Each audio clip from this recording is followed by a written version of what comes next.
من أروع ما قرأت.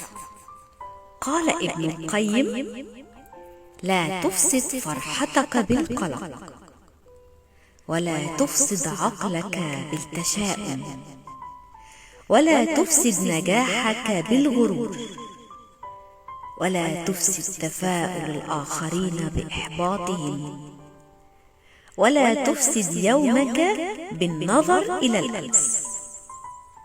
لو تأملت في حالك لوجدت أن الله أعطاك أشياء دون أن تطلبها، فثق إن الله لم يمنع عنك حاجة رغبتها إلا ولك في المنع خيرا.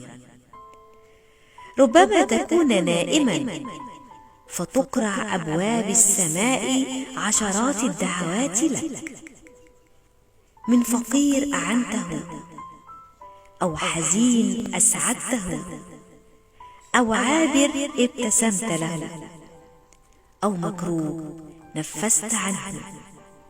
فلا تستهن بفعل الخير أبدا.